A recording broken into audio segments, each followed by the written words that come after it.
Hi guys, I've decided to do another video because I realised that in the earlier videos I didn't properly explain how hexadecimal mathematics works, and during that video I explained that 1e plus 2 is 20 in hexadecimal, and I didn't really explain why that is, and I know a lot of you are going to be confused by that.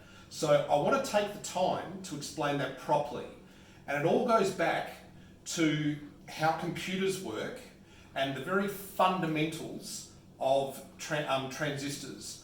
So a transistor, you will have heard people talk about integrated circuits and semiconductors. So within a semiconductor, that means that the transistor itself can only be in one of two states. It can only either be electricity on or electricity off. And that is a physical property of the semiconductor transistor. So come on in, and we're gonna start off with binary mathematics, which is base 2. So if I have one transistor, that transistor can only be in one state. It can be off, which would be nothing, or it can be on, which we would give a value of 1.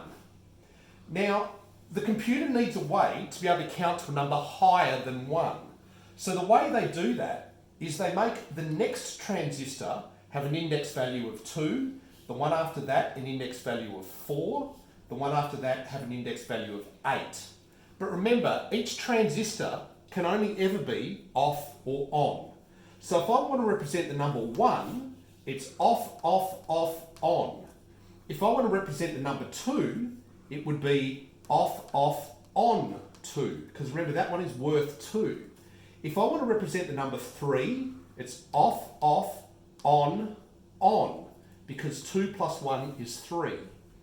Again, for the number 4, it would be off, on, off, because remember that one's 4.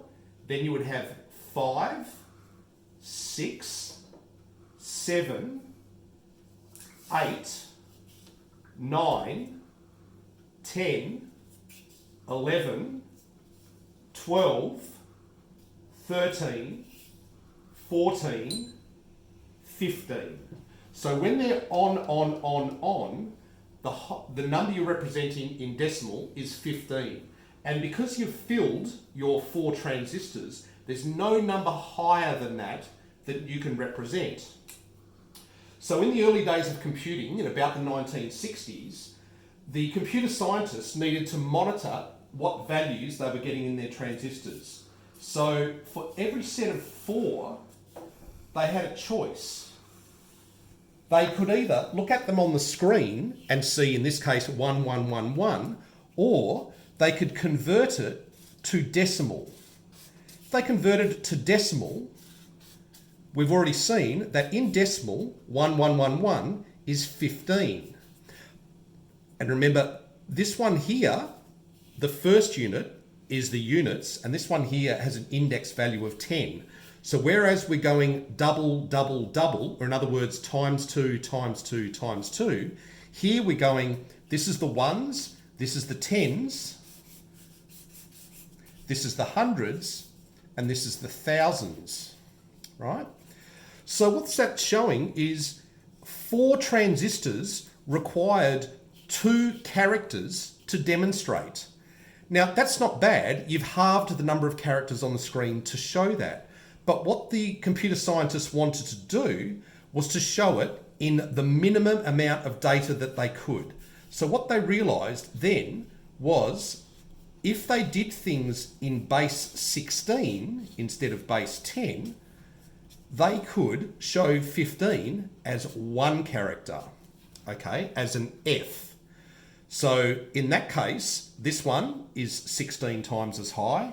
This one here is 16 times 16, which is 256. This one over here, each one in there would be 4096. So even though you're showing the value of 4 transistors, you would need 2 characters on the screen to do it in decimal. So this here is in binary. This one here is in decimal. And this one here is in hex.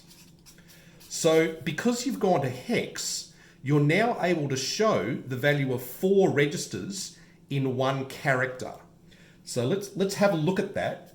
In binary, the range that I can demonstrate the range with 4 positions is, if you remember, when they all turned off, that was equal to 0, 0, 0, 0.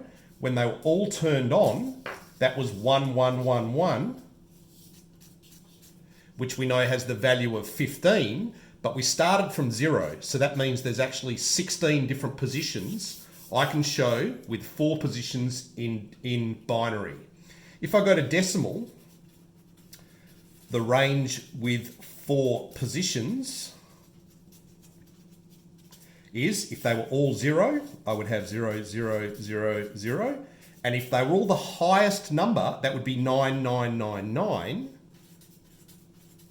which means the number of different values I can demonstrate is 10,000, okay? Because it's 999 plus 0, which is an extra 1. In hex, the range with 4 positions is 0, 0, 0, 0 through to F, F, F, F, which has an amazing 65,536 different positions. So you can see that mathematically, going from binary to decimal to hexadecimal meant you could suddenly represent much higher numbers, still only using 4 positions. Now, let's go back to the original question. So just focus down on this here. The original question was, why does 1e plus 2 equal 20 in hexadecimal? So what I want to do is go to this table and have a look. So 0 decimal is also 0 hexadecimal, and 1, 2, 3, 4, 5, 6, 7, 8, 9 are all the same. But when you get to decimal 10, that's represented with A. 11 is B, 12 is C, 13 is D, 14 is E, 15 is F. So notice there, we've got all the way to 15 and we've only used 1 character. And that's the beauty of hexadecimal. That's why they invented it. Now, have a look at this table and look at the symmetry of it. So decimal 16 is hex 10. Decimal 32 is, I shouldn't say hex 10, it's hex 10. Decimal 32 is hex 20. So let's look at the original problem we had, which was we were starting with hexadecimal 1e. We were here and we added 2 to it. So 1e plus 1 is 1f. 1f plus another 1 is hexadecimal 20. So that's why. It's because we have run out of that series and we've gone to 20. And importantly, hex 20 is decimal 32, which just happens to be twice 16, which is the index value. Okay, so that's a really, really quick overview of hexadecimal. If you're interested in number series, get online and have a look.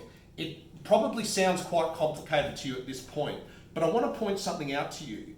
You've been dealing your whole life that 60 minutes goes into an hour, 24 hours go into a day, 28, 29, 30 or 31 days go into a month. Now you've been dealing with that your whole life, and that is a bizarre numbering series, and yet you've been able to work that out. So if you put in a little bit of effort, you're going to be able to work out hexadecimal, because unlike the number of minutes in an hour, hours in a day, and days in a month, hexadecimal is absolutely consistent. So if you try to work it out, you will. And that's the answer to your question. That's the first bit of hexadecimal. I hope that helps you on your journey. See you later.